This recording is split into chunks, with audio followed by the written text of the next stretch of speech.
Olá, queridos! Sejam bem-vindos ao programa Profecias Bíblicas Esperança das Nações. Louvado seja o nome de Deus, porque Ele nos deu a oportunidade de entendermos qual é a vontade dEle para os últimos dias da história da Terra e também nos chamou para essa hora, para fazermos parte desse grupo vitorioso de filhos que Ele vai levar embora para o céu. Vamos orar agora pedindo a Deus que nos ajude a compreender mais uma parte de Sua palavra? Eu quero orar com você agora. Vamos orar. Misericordioso Deus e Pai, bendito seja o Teu nome por nos ter dado a Bíblia. Obrigado pelo privilégio que temos de também termos o Teu Santo Espírito e entendermos as Tuas verdades. Nos ajude a obedecer, Senhor. Em nome de Jesus, que está no lugar santíssimo do santuário celestial, é que eu oro e agradeço. Amém. Vamos abrir a Bíblia novamente em Apocalipse capítulo 12, no final glorioso triunfo que ali é demonstrado para cada um de nós.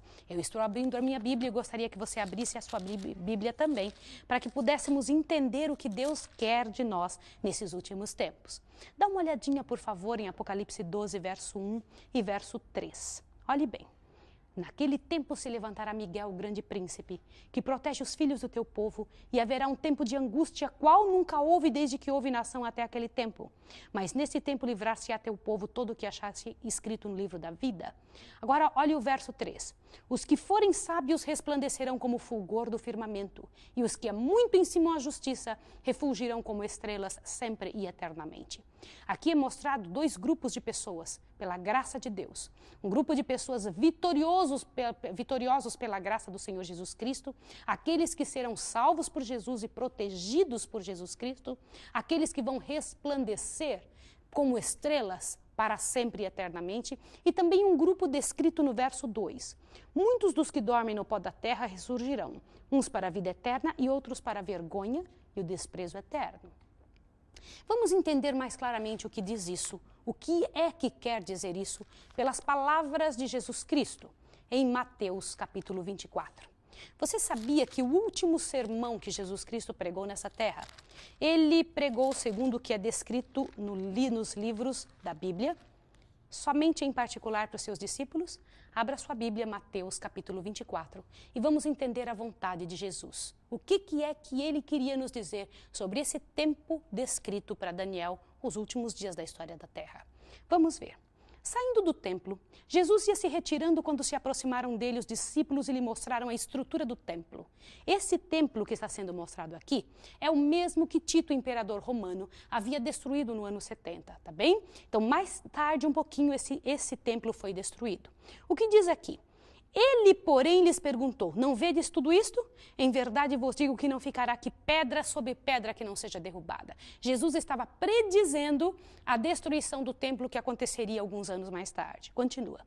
Estando ele assentado no Monte das Oliveiras, aproximaram-se dele os discípulos em particular e lhe pediram, dize-nos, Senhor, quando acontecerão estas coisas? Que sinais haverá de tua vinda e do fim dos tempos? 3 coisas pediram os discípulos, para que nos dissesse quando o templo seria destruído, quando aconteceriam os sinais, quais seriam os sinais da proximidade da vinda de Jesus e quando aconteceria o fim do mundo. Foi isso que os discípulos perguntaram e Jesus começou a descrever alguns eventos que eu quero descrever para você agora. Dê uma olhada. Respondeu-lhe Jesus, acautelai-vos que ninguém vos engane. Jesus nesse sermão cita 3 vezes a palavra engano, dizendo, por favor, cuidem para que ninguém engane vocês. Por quê? Porque ele sabia que nos últimos dias o inimigo faria tudo o que tivesse ao alcance dele para enganar as mentes, para enganar os corações. Continue. Pois muitos virão em meu nome dizendo eu sou o Cristo e enganarão a muitos. Queridos, quantos hoje querem estar no lugar de Jesus? E existem religiões que são baseadas em cima desse tipo de posição. Continua. Ouvireis de guerras e rumores de guerras, mas cuidado para não vos alarmardes. Tais coisas devem acontecer, mas ainda não é o fim. Você fala, tudo bem, então não é o fim agora. Mas veja, rumores de guerras. Nós já estamos nas guerras. Levantar-se-á nação contra nação, reino contra reino, e haverá fomes, pestes e terremotos em vários lugares. Eu tenho que lhe perguntar com toda sinceridade, isso que eu acabei de ler no verso 7 de Mateus 24, isso que diz aqui, reino contra reino, fomes, pestes, terremotos em vários lugares, está acontecendo agora? Sim, queridos, isso está acontecendo. Continue.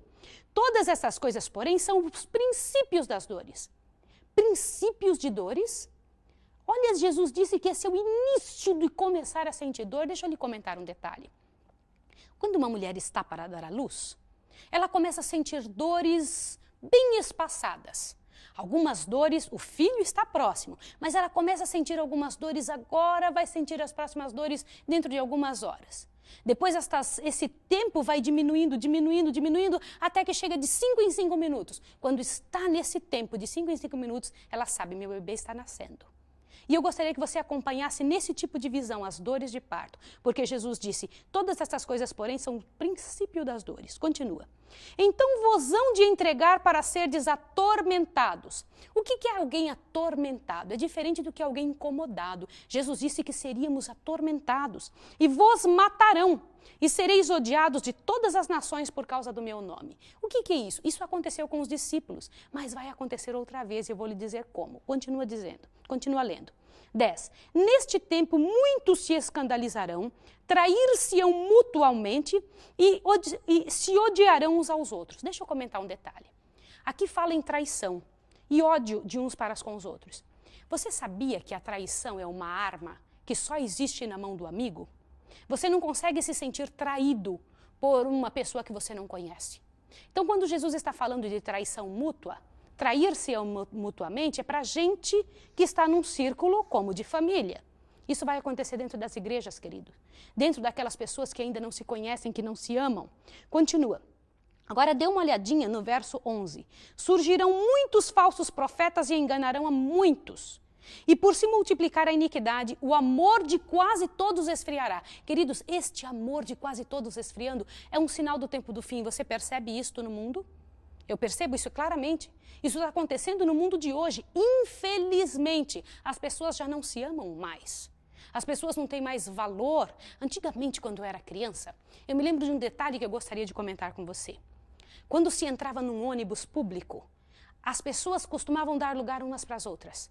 Hoje em dia existem lugares e assentos reservados para pessoas idosas, gestantes ou para pessoas com deficiências físicas. Você vê pessoas sentadas ali que não se levantam por nada.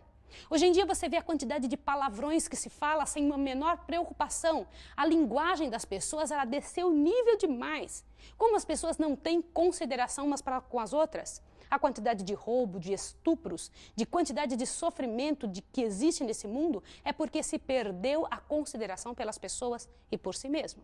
Jesus disse que estaria assim nos últimos dias. Continua.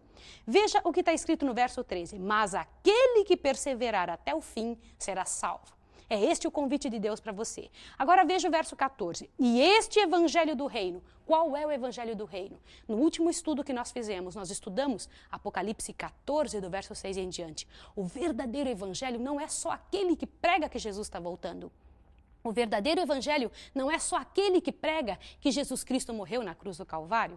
O verdadeiro evangelho não é aquele que prega que Jesus morreu, ressuscitou e foi para o céu. Mas é o que prega todas as verdades de Jesus juntas. Que diz que ele está também no lugar santíssimo, fazendo expiação por nós, que está julgando o seu povo e que vai voltar em breve para nos levar. Continua. Agora veja verso 15. Verso 14 diz, este evangelho do reino será pregado a todas as nações, em testemunho a todas as nações, então virá o fim. Agora veja o verso 15. Portanto, quando virdes que a abominação da desolação de que falou o profeta Daniel está no lugar santo, quem lê entenda, você se lembra da abominação da desolação que foi dita lá no capítulo 11, de Daniel? Você se lembra disso? Que nós estudamos de forma bem aberta, que Deus chama de abominação a imposição da adoração do dia do sol, a imposição da adoração dos santos. Isso é coisa muito séria, isso não é brinquedo. E existe uma série de abominações que são trazidas para dentro da igreja de Deus que não estão em sua palavra. Continua o verso 16. Então os que estiverem na Judéia fujam para os montes. Quem estiver sobre o telhado não desça tirar alguma coisa de sua casa. Quem estiver no campo não volte atrás a buscar as suas vestes. Aqui é dito que é para nós corrermos quando essa abominação da desolação for colocada de volta neste mundo, quando nos obrigarem a fazer exatamente como foi obrigado uma vez o povo a fazer durante a Idade Média, a adorar o que eles não queriam, e por isso eram levados aos montes para serem mortos nos circos romanos. Lá como se fossem tochas humanas levantadas nos postes. Era muito triste ver esse tipo de situação ou saber desse tipo de situação. Continua, veja o verso 19. Mas ai das que estiverem grávidas e das que amamentam naquele dia. Orai para que a vossa fuga não aconteça nem no inverno e nem aonde? No sábado. Jesus estava dizendo aqui que quando chegasse no final do tempo, haveriam pessoas que estariam guardando o sábado? Olha que coisa interessante. Pois haverá então grande aflição como nunca houve desde o princípio do mundo até agora, nem haverá jamais. Não é como foi descrito em Daniel 12, verso 1? A mesma aflição, aquela angústia que Daniel 12, verso 1 comenta, também é dito aqui pela boca de Jesus que vai haver nos últimos dias. Veja 22, se aqueles dias não fossem abreviados, nenhuma carne se salvaria, mas por causa dos escolhidos serão abreviados aqueles dias. Então, se alguém vos disser, olhai, o Cristo está aqui ou está ali, não deis crédito, pois surgirão falsos cristos e falsos profetas, e farão tão grandes sinais e maravilhas que, se possível for, enganaria até os escolhidos. Novamente o Senhor Deus fala na palavra de engano. Prestai atenção que eu vos tenho dito. Portanto, se vos disserem, ele está aqui no deserto ou ali, não saiais. Olhai, ele está no interior da casa, não acrediteis. Pois assim como o relâmpago sai do oriente e vai até o ocidente, assim será na vinda do Filho do Homem. Queridos, isso é tão interessante observar. Jesus deu uma informação sobre os tempos de Noé. Você se lembra de Noé? Ele disse que o nosso mundo estaria como nos dias de Noé. Olha aqui o verso 37 do capítulo 24. Como foi nos dias de Noé, assim será também na vinda do Filho do Homem. Pois antes, como nos dias anteriores ao dilúvio, comiam, bebiam, casavam, davam-se em casamento, até o dia em que Noé entrou na arca. E não perceberam até que veio o dilúvio e o levou a todos. Assim será também na vinda do Filho do Homem. As pessoas não estão se importando. E o nosso Senhor Jesus Cristo, ele disse que as pessoas estariam como naquela época, sem se importar com a vontade de Deus. E não perceberam, diz a Bíblia, veja o verso 40. Então, estando os dois no campo, um será levado e o outro será deixado. Isso não é arrebatamento. É que numa casa pode haver uma pessoa preparada e outra não. Continua. Estando duas moendo no moinho, será levada uma e deixada a outra. Portanto, vigiai, porque não sabeis a hora em que há de vir o teu Senhor. Está dizendo da urgência em que nós devemos estar preparados para a volta de Jesus Cristo. Mas considerai isto, veja o 43. Se o pai de família soubesse a que hora viria o ladrão, vigiaria e não deixaria que sua casa fosse arrombada. Veja que para as coisas materiais, Jesus disse que nós tomamos cuidado. Agora, olha o que ele diz, veja o 44. Por isso, estai vós também apercebidos, porque o Filho do Homem há de vir na hora em que não penseis. Quantas pessoas falam, ele não vai vir nunca mais. Você já ouviu falar a respeito disso? Quantas pessoas dizem que Jesus não vem mais? Queridos, o Senhor tem um plano de misericórdia. Isso vai acontecer, isso que está escrito abertamente aqui. Dê uma olhada, por favor, o verso 29 em diante. Diz assim, logo depois da aflição daqueles dias, o sol escurecerá, olham sinais físicos na natureza. A lua não dará mais a sua luz, as estrelas cairão do firmamento e os corpos celestes serão abalados. Isso aqui está relacionado a uma parte de Apocalipse. Você tem que buscar os nossos estudos de Apocalipse para que você entre em conhecimento o que quer dizer esta parte. Mas continue. Então aparecerá no céu o sinal do Filho do Homem. E todos os povos da terra se lamentarão e verão o Filho do Homem vindo sobre as nuvens dos céus com poder e grande glória. Nós já estudamos que as pessoas vão chorar, mas qual é o sinal do Filho do Homem? Você se lembra que nós estudamos que o sinal do Senhor Deus é o Santo Sábado? Aquela lei que foi pisada, exatamente o mandamento que foi abolido, a pedra de toque dos últimos dias da história da Terra, o ponto central no qual as nações vão brigar e as religiões vão brigar e que já brigam até hoje, e que há perseguição por causa disso, vai aparecer no céu para que fique claro que aquela lei, aquele mandamento, mostrava quem é o Deus verdadeiro, quem é o Deus criador. E eu vou lhe dizer algo, se nós seres humanos tivéssemos sempre guardado o sábado do Senhor, todo o tempo, não haveria um só ateu nessa terra, porque o sábado nos faz lembrar quem é o Criador. É o dia que comemoramos aquele que nos criou e que criou toda a terra. Isso é coisa muito séria. Avante, eu continuo lendo. Ele, no dia de sua volta, enviará os seus anjos com grande canglor de trombetas, os quais ajuntarão seus escolhidos desde os quatro ventos de uma outra extremidade do céu. Imagine que dia glorioso vai ser este. Aprendei agora esta parábola da figueira. Quando já os seus ramos se tornam tenros e brotam folhas, sabei que está próximo o verão. Igualmente vós, quando virdes todas estas coisas, sabei que está próximo às portas, Jesus está dizendo. Agora veja esse verso. Eu não quero que você perca agora a atenção. Olha o verso 34. Em verdade vos digo que não passará esta geração sem que todas estas coisas aconteçam. O céu e a terra podem passar, mas as minhas palavras jamais passarão. Do que Jesus está falando? Jesus está falando aqui exatamente da geração em que tivesse acontecendo todas essas coisas juntas. Estamos tendo guerras e muitas guerras agora? Aliás, eu quero lhe dizer algo muito sério. O último século, o século passado, foi o século em que nós tivemos mais guerras do que toda a história da humanidade. Nós tivemos 2 grandes guerras mundiais só no século passado.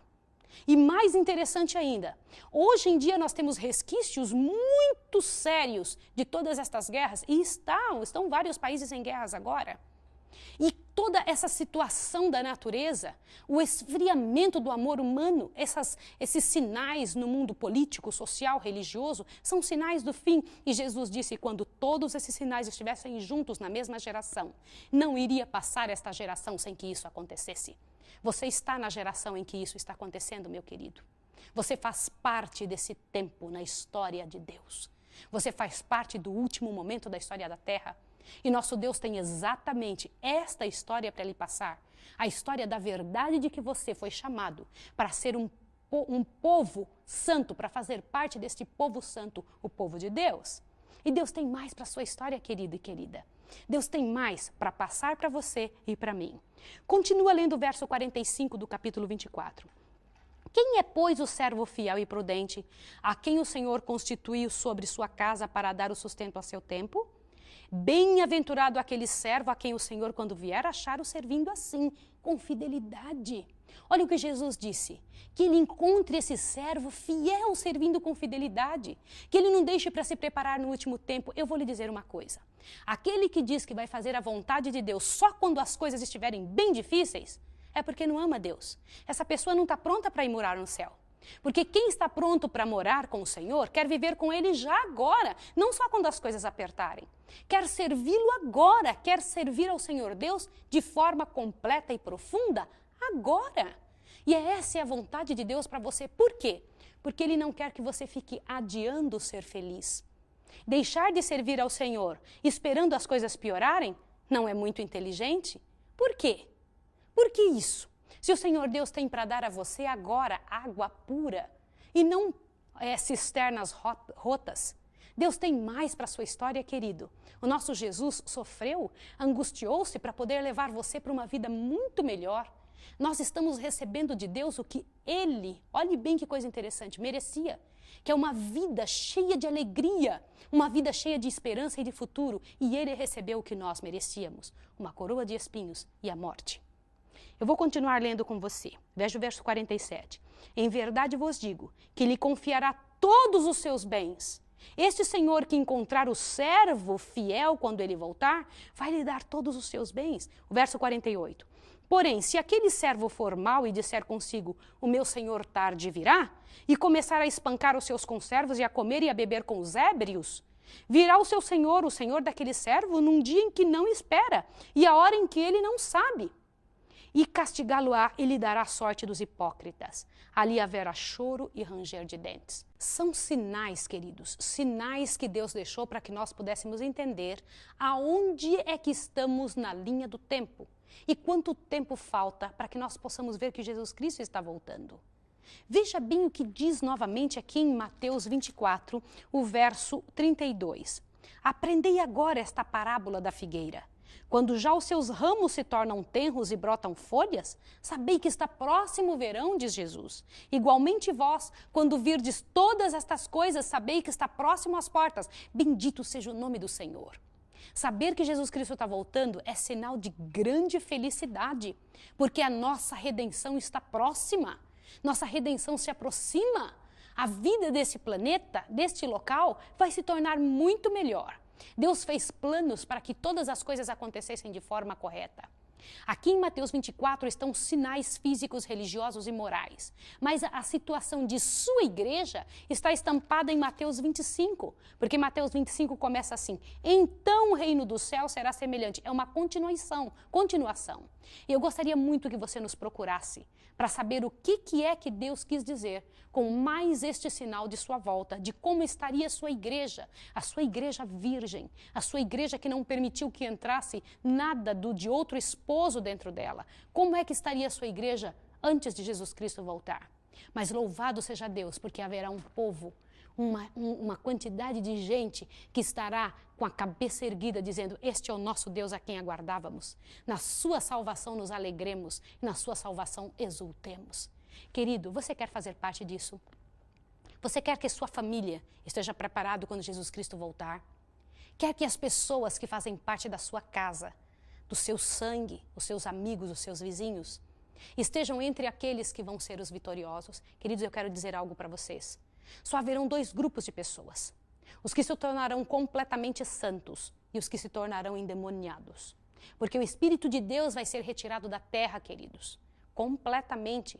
E ao serem retirados da terra, o Espírito Santo, ele vai estar trabalhando somente com aqueles que servem ao Deus eterno. Agora, você sabe o que é que impede as pessoas que não servem a Deus de cometer crimes horríveis em grande quantidade? Você fala: mas já estão cometendo. Mas não todos. E nem em todo o tempo. O que impede que elas façam as coisas erradas é o Espírito de Deus que ainda está trabalhando nelas. Você já pensou que coisa séria? Não haverá nenhuma pessoa que vai permanecer em cima do muro. Não haverão os muralistas. Aqueles que dizem: eu nem sou a favor e nem contra. É preciso que nos coloquemos, que você se coloque numa posição em que se saiba exatamente de que lado que você está. E não haverá dúvidas, viu? No final vai ficar claro de que lado que o nosso coração pendeu, quem realmente somos nós. Qual é a sua posição hoje? O que é que você escolhe? Nós estamos vivendo exatamente aquele tempo predito há 2000 anos atrás. Como nunca a história do mundo esteve tão seriamente abalada. Como nunca a história do mundo esteve tão envolvida em tantas desgraças, em tantos crimes, e tão entregue ao poder do inimigo. Você foi chamado para agora. E sabe por quê? Porque Deus planejava que você vencesse junto com Ele. Deus planejava te levar, pela graça de Deus, que você passasse esses últimos momentos da terra como vitorioso, como uma prova de quem é Deus. Isso é muito sério. Há uma história sendo contada nos bastidores da vida. E você é protagonista principal. Você está ali no meio daquela situação, vivendo a situação, sendo você um dos elementos chaves da história da Terra. Deus não escolheu Paulo, Moisés, Noé para viverem os últimos dias. Escolheu você, escolheu a mim. Que privilégio, queridos, para vermos Jesus Cristo voltar. Isso é muito grande. Deus tem mais para a sua história e para a sua vida. Eu quero te pedir em nome de Jesus que você agora tome posse da oração junto comigo. Que peça a Jesus Cristo que te faça um vencedor.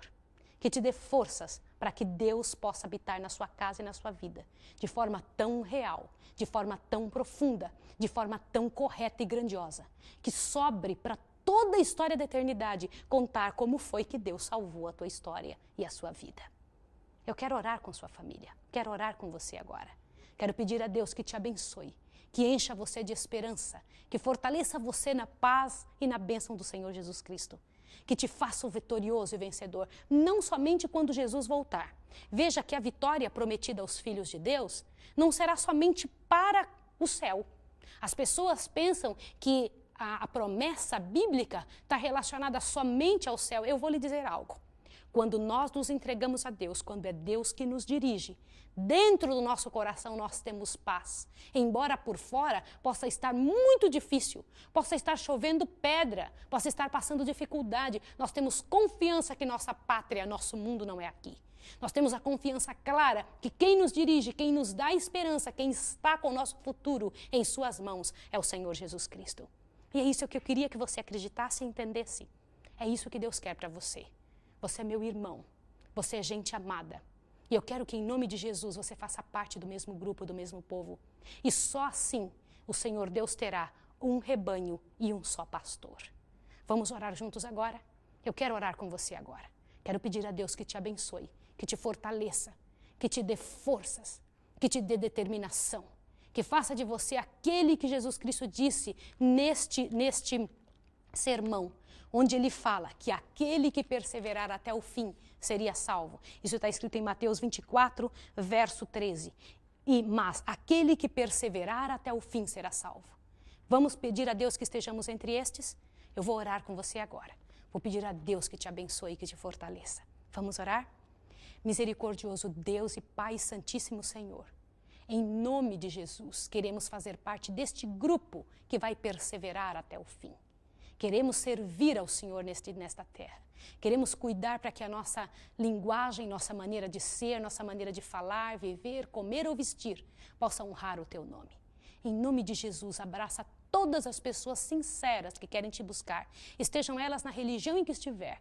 Em nome de Jesus Cristo, aquele que está no lugar santíssimo do santuário celestial, para quem oramos e agradecemos. Amém. Que Jesus abençoe você e até o próximo estudo.